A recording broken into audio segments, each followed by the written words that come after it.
Hi, my name is Wanjiku from Curated Spaces Kenya.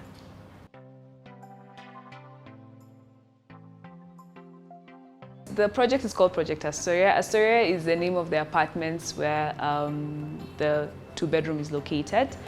And my inspiration for the space came from a picture that I saw on Pinterest. It was of a lady walking down the streets with her friend or partner, I'm not so sure.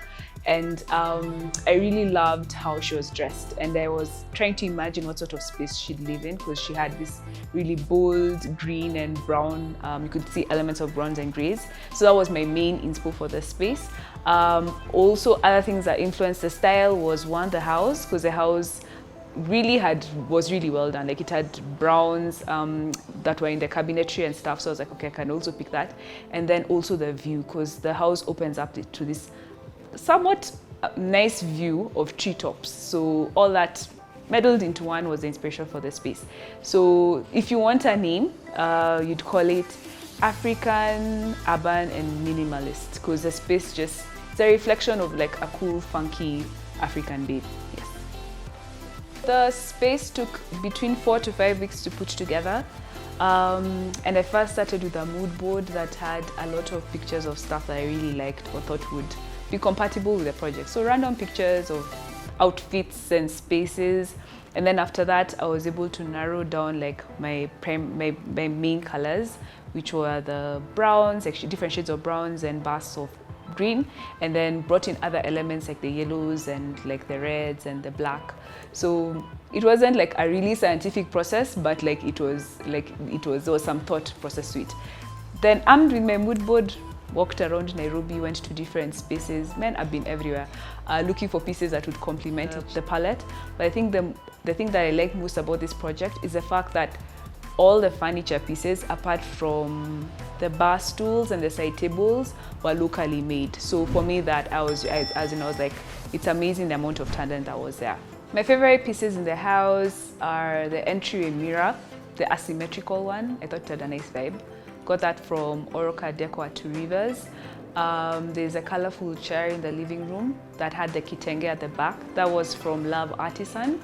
There was a couch that's really, really comfortable. That was from Mintari. Like, I loved it. It was the first piece that we got. And then the thing that started it all was the overhead lampshade or lamp that was in the living room that we got from Blue Lighting. And yes, please don't forget the fake plants on the balcony that no one thinks are fake. But yeah, those were also really, there are some of it, because they're different. Their fake plants can look really cheap, but I like the way they looked, yeah. We had an incident where we were doing the bedroom curtains. So we went to Biashara Street, gave our measurements, picked up the curtains, didn't bother looking at what we were given, and we came and it was just a mess in terms of the stitching and everything. But the guys who did the curtains in the living room just saved us, because they came and they redid the curtains. So I think for me, a learning is like, always just don't assume. Even if you've worked with a vendor for long, it's always good for you to contact check the stuff they give you. Things that went really, really well. I think for me, I loved breaking the rules. Like, the bedroom wallpaper was so bold, and I remember when I got it, I was just like, oh my god, is this gonna work? But just the fact that bold step, you take a bold color and it gives you like the courage to just, experiment a bit.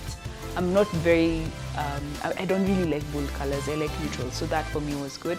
Then another thing, the importance of measuring. Wow, as in, it is important to measure your space, because you might find a piece that you really like and then it makes your space look a bit wonky, so it's important to measure your space. And lastly, have fun with your decor projects. Whether they're small projects, big projects, it's always good for you to just have fun while you're at it.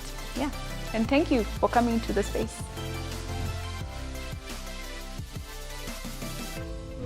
Guys, I'm happy I could share this project. It's the first full house project I've ever done. I'm so excited. So I'd want to know your feedback and comments on just what you generally thought, what we could have done with the space. That would be interesting. Yeah, and yes, you can find us on Curated Spaces Kenya on Instagram and Curated Spaces Kenya on YouTube.